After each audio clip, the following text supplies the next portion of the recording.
Assalamualaikum warahmatullahi wabarakatuh. Selamat pagi murid-murid Bapak yang Bapak cintai dan sayangi. Alhamdulillah kita berjumpa kembali di pagi yang cerah ini. Marilah kita berdoa kepada Allah Rabb kita.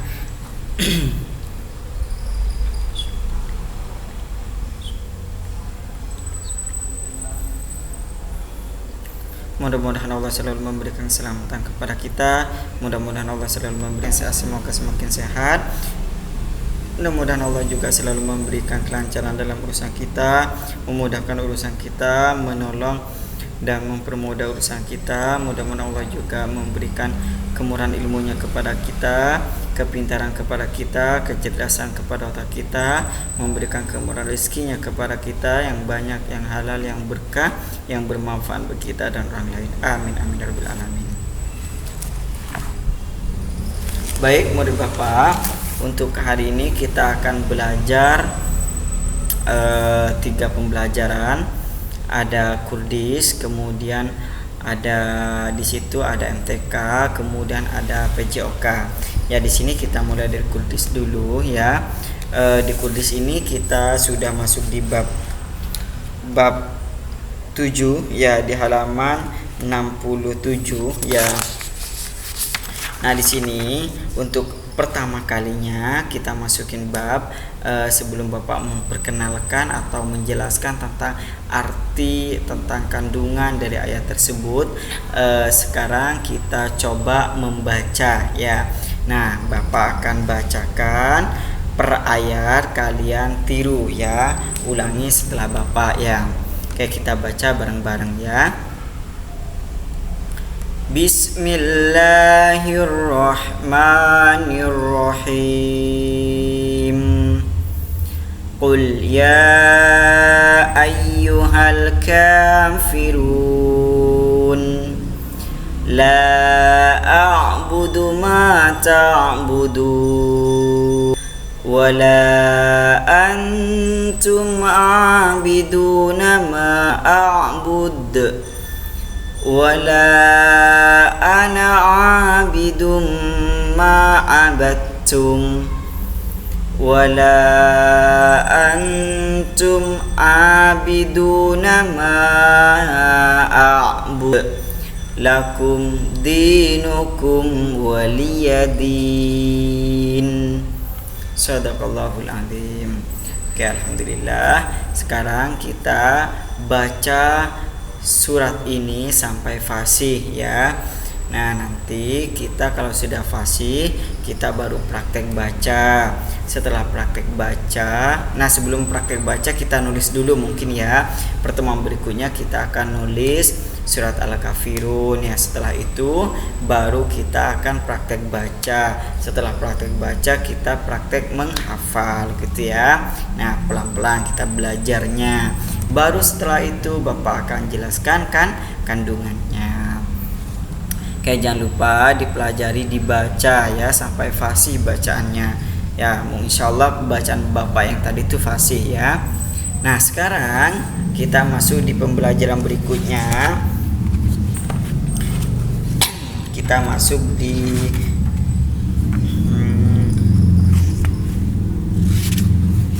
halaman berapa ini ya?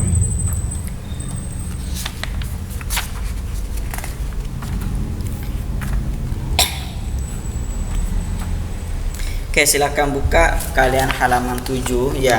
Nah, di situ Bapak sudah menyediakan gambarnya di sini ya. Cuma gambarnya tidak sama bacaannya itu tidak begitu jelas ya. Kalau sudah video nanti gak jelas ya. Maka sambil lalu Bapak bacakan di sini, Bapak jelaskan di sini, kalian sambil lalu lihat di buku LKS-nya ya. Di buku pakainya. Oke. Sekarang kita akan belajar bagaimana cara kita melatih keseimbangan tubuh kita ya dengan satu tumpuan gitu ya. Nah, yang pertama ada sikap awalnya kita tegak ya, tegak lurus, berdiri tegak, kemudian kedua tangan kita ya terentang setinggi bahu ya, maksudnya itu lurus dengan bahu, tidak boleh ke bawah ataupun tidak boleh ke atas gitu ya, lurus. Nah setelah itu baru kita masuk di gerakan pertama. Gerakan pertama itu tetap berdiri tegak, tangannya direntangkan setinggi bahu, akan tetapi angkatlah salah satu kaki kalian. Kalian boleh milih kaki yang kanan boleh ataupun yang kiri boleh. Nah, setelah itu kalian sekuat apakah kalian ya bisa bertahan, tidak bergerak gitu ya, tidak oleh tidak gini ya, goyang ya. Itu sampai hitungan 8 gitu ya. 1 2 3 4 5 6 7 8 gitu. Nah, kalau sampai 8 baru kalian bisa dikatakan kuat ya. Nah, berikutnya di sini ada gerakan 2, berarti diganti kakinya ya. Kakinya yang kiri, kalau tadi yang kanan sekarang ke yang kiri ya. Yang diangkat ya. Kalau yang tadi yang diangkat kiri berarti sekarang yang kanan, terserah ya. Nah, kemudian ada cara yang lain ya selain yang seperti tadi. Nah, ini lebih sulit lagi ya. Yang pertama, kalian berdiri tegak ya. Berdiri tegak, kemudian sama kakinya diangkat ya. Kakinya diangkat, boleh kalian satu kaki, yang kanan pun boleh yang diangkat ataupun yang kiri yang diangkat ya. Nah, setelah itu, nah lihat di gambarnya, kalian membungkukkan badannya ya, membungkukkan badannya dengan kaki ya. Nah, ini ya, lurus dengan antara kepala ya, antara pinggang ya, yang bagian belakang lurus dengan kaki gitu ya. Nah, seperti ini bentuknya ya. Nah, ini lebih susah lagi ya, lebih berat lagi keseimbangannya, tekanannya harus lebih kuat biar kalian tidak jatuh ataupun tidak oleng gitu ya, tidak goyang-goyang ya. Nah, sama kalian hitung sampai hitungan 8 ataupun 10 gitu ya. Kalau kalian bisa sampai 10 artinya kalian itu keseimbangannya itu bagus gitu ya. Oke. Itu bagaimana cara melatih keseimbangan tubuh ya. Berarti kalau yang tidak kuat artinya bisa jadi dia keseimbangan tubuhnya tidak stabil, atau dia terlalu kurus banget, ataupun dia terlalu gemuk banget ya. Kalau gemuk dia tidak bisa menahan beban yang di atas.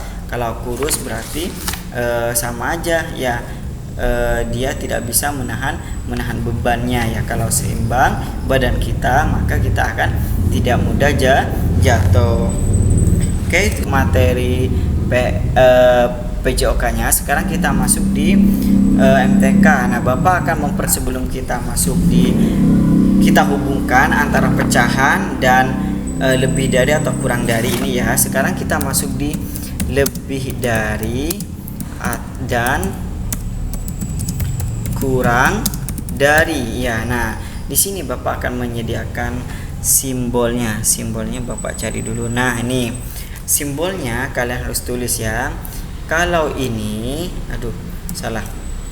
Kalau ini berarti, kalau ini artinya ya kurang dari atau lebih kecil ya. Kurang dari atau lebih kecil. Nah, kalau yang satunya berarti lebih dari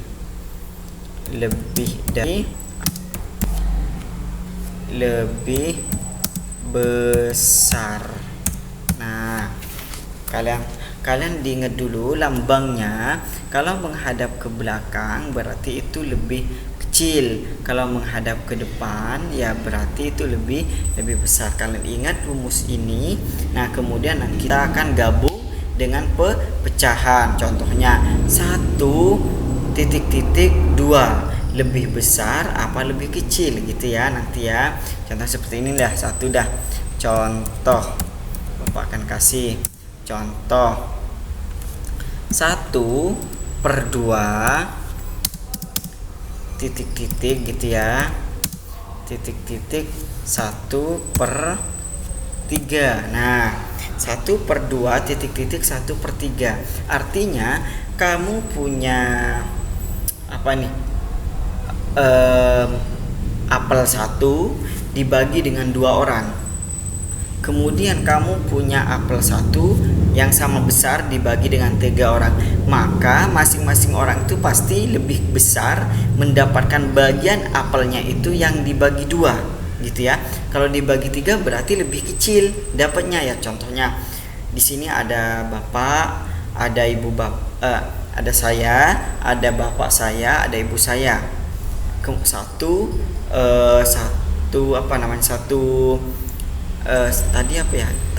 apel dibagi 3 orang. Berarti kita dapatnya kecil daripada satu apel yang hanya dibagi dengan 2 orang. Berarti setengah satu apel yang dibagi 2 orang ini lebih besar daripada 1/3 gitu ya. Nah, itu contohnya ya. Kalian pahami rumusnya, kemudian pahami contohnya. Kalian ilustrasikan dengan benda yang nyata, dengan benda yang ada di sekitar kalian ya. Contohnya kalian punya pizza 1 loyang gitu ya. Kemudian kalian dibagi menjadi 2, maka setengah-setengah kan ya. Kemudian kalau 1 pizza dibagi dengan 3, maka dia potongannya lebih kecil. Jadi setengah itu 1/2 lebih besar daripada 1/3 gitu ya. Kan tetapi ini harus ukurannya sama ya. Ukurannya harus sama ya, sama besar ya. Ukurannya harus sama ya. Kalau 1 loyang, satunya 1 loyang ya, bukan satunya bentuknya satunya begini, bukan, beda ya, itu beda penghitungan ya. Ini yang ukurannya sama. Oke, itu saja untuk pembelajaran ini. Silahkan kalian catat materi yang penting itu. Kemudian jangan lupa tugas yang kemarin dikumpulkan sekarang ya. Makanan khas kayaknya ya, dan nama daerah, nama keluarga atau nama teman ya. Oke, itu saja untuk pembelajaran hari ini. Terima kasih atas perhatiannya. Mudah-mudahan kalian paham dengan apa yang Bapak jelaskan. Terima kasih. Wassalamualaikum warahmatullahi wabarakatuh.